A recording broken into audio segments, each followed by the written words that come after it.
या कार्यक्रमाचे प्रस्तुत करते ग्रीन हार्वेस्ट. ग्रीन हार्वेस्ट नैसर्गिक पेंडीयुक्त खत, नेचर केअरची युक्ती, रासायनिक खतांपासून मुक्ती. Green harvest.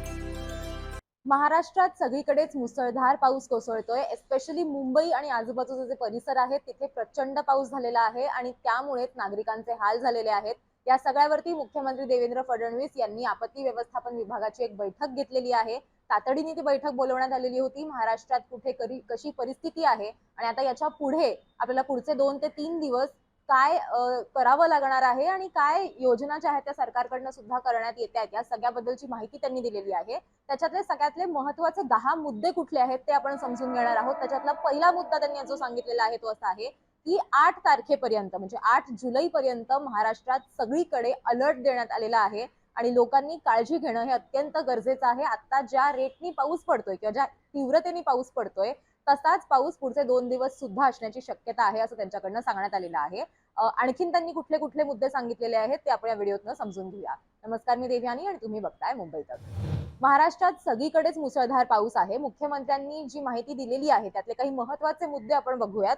त्याच्यातला पहिला मुद्दा जो त्यांनी सांगितलेला आहे तो असा आहे की कालपासनं म्हणजे 5 जुलै पासनं साधारण 400 झाडं जी आहेत ती कोसळलेली आहेत असं त्यांनी सांगितलेलं आहे.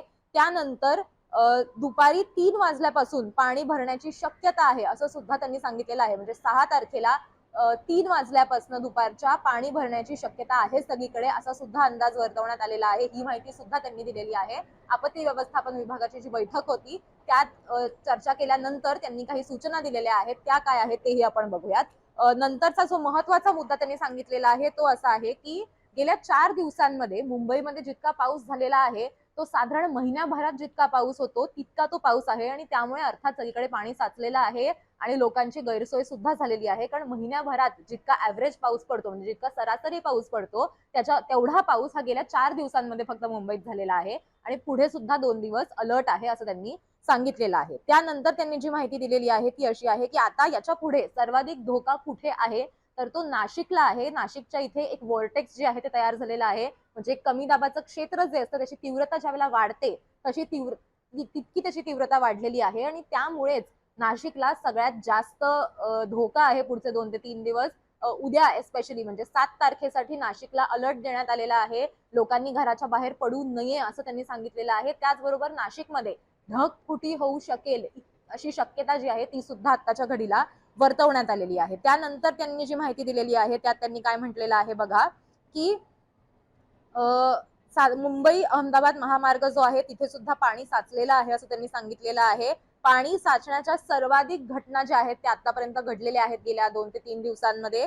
त्याचबरोबर पालघर जिल्हा जो आहे तो वर्स्ट अफेक्टेड एरिया म्हणून त्यांनी डिक्लेअर केलेला आहे. पालघर जिल्हा हा सगळ्यात जास्त नुकसान तिथे झालेला आहे, सगळ्यात जास्त पाणी भरलेलं आहे. आपण अनेक फोटोज आणि व्हिडिओज बघितलेले आहेत ज्यात आपल्याला हे अगदी स्पष्टपणे दिसतंय की तिथे नागरिकांचे किती हाल झालेले आहेत. लोकलची जी सेवा आहे ती विस्कळीत झालेली आहे. लोकांना प्रवास करणं शक्य नाहीये आणि प्रवास करूही नये असं सुद्धा हवामान खात्याने सांगितलेलंच आहे आणि तेच मुख्यमंत्र्यांनी सुद्धा सांगितलेलं आहे. रायगड जिल्ह्यात 4 नद्यांची धोक्याची पातळी जी आहे ती त्यांनी गाठलेली आहे असं सुद्धा त्यांनी याच्यात सांगितलेलं आहे. त्याचबरोबर मुंबई पुणे महामार्गाबद्दलची जी एक महत्वाची अपडेट आहे ती सुद्धा त्यांनी दिलेली आहे. आपण बघितलं की मिसिंग लिंक जो आहे मुंबई पुणे मिसिंग लिंक जो आहे तिथे अर्थातच दरड कोसळलेली आहे. ते सगळे व्हिज्युअल्स आपण बघितलेले आहेत. पण साधारण 100 टन मातीचा ढिगारा जो आहे तो तिथे पडलेला आहे असं सुद्धा मुख्यमंत्र्यांनी सांगितलेलं आहे. तिथे युद्ध पातळीवरती काम सुरू आहे. तो सगळा रस्ता जो आहे तो नॉर्मलाइज करायचा प्रयत्न सुरू आहे असंही त्यांनी म्हटलेलं आहे. पण अर्थात त्याला वेळ लागणार आहे कारण पाऊस कोसळतोय, पाऊस पडायचा थांबलेला नाही आणि त्यामुळे अर्थातच तिकडे काम करणं सुद्धा अवघड झालेलं आहे या सगळ्यामध्ये. त्याचबरोबर मुंबईकडे येणारी म्हणजे पुण्यावरनं मुंबईकडे येणारी एक लेन जी आहे ती सुरू करण्यात आलेली आहे आणि मुंबईकडनं पुण्याला जाणाऱ्या 3 लेन ज्या आहेत त्या सुरू आहेत. पण तरीही लोकांनी अगदी इमर्जन्सी असेल तरच घराबाहेर पडावं आणि हा प्रवास करावा मुंबई पुणेचा. जर गरज नसेल, जर अवॉइड करता येत असेल तर प्लीज अवॉइड करा आणि घराच्या बाहेर पडू नका असं सातत्याने सकाळपासून सांगितलं जात आहे.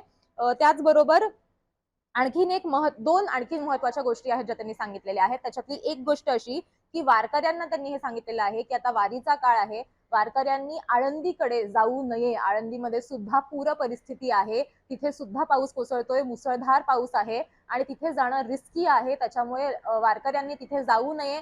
जी पालखी आहे ती पालखीच आम्ही आळंदीतून पुण्यात आणणार आहोत असं त्यांच्याकडनं सांगण्यात आलेलं आहे. त्यामुळे आत्ताच्या घडीला जर तुम्ही पुण्यात असाल तर पुण्यातच थांबा, आळंदीच्या दिशेने जाऊ नका किंवा निघू नका जायला, असं सुद्धा त्यांनी सांगितलेलं आहे. त्याच नंतर शाळा आणि कॉलेजेस ज्यांना सोमवारी सुट्टी देण्यात आलेली होती, डिक्लेअर करण्यात आलेली होती, ती शाळा आणि कॉलेजेसला उद्या म्हणजे 7 तारखेला सुट्टी असणार आहे की नाही याचा निर्णय जो आहे तो संध्याकाळपर्यंत घेतला जाईल असं सुद्धा त्यांनी सांगितलेलं आहे. जर अशीच परिस्थिती राहिली किंवा पाऊस आणखीन पडणार असेल, आता मुसळधार पाऊस पडतोच आहे, पण तो अति मुसळधारकडे जर गेला आणि अशीच रिस्की सिच्युएशन जर राहिली तर शाळा कॉलेजेसला सुद्धा सुट्टी देण्याची शक्यता आहे, पण त्याचा निर्णय हा संध्याकाळपर्यंत होईल असं त्यांच्याकडनं सांगण्यात आलेलं आहे. सो या काही महत्त्वाच्या अपडेट्स होत्या. तुमच्या जिल्ह्यामध्ये काय परिस्थिती आहे ते आम्हाला नक्की कमेंट करून सांगा. आणि जर तुम्ही कुठे अडचणीत अडकलेला असाल, तुम्हाला जर मदत मिळत नसेल तर तेही तुम्ही आम्हाला कमेंट करून सांगू शकता. आणि सगळ्या महत्त्वाच्या अपडेट्ससाठी आम्ही वेळोवेळी सगळ्या अपडेट्स जे आहेत तो त्या मुंबई तकच्या YouTube चॅनलवरती टाकतोय. त्याच्यामुळे सगळ्या अपडेट्ससाठी मुंबई तकला सबस्क्राईब करायला विसरू नका.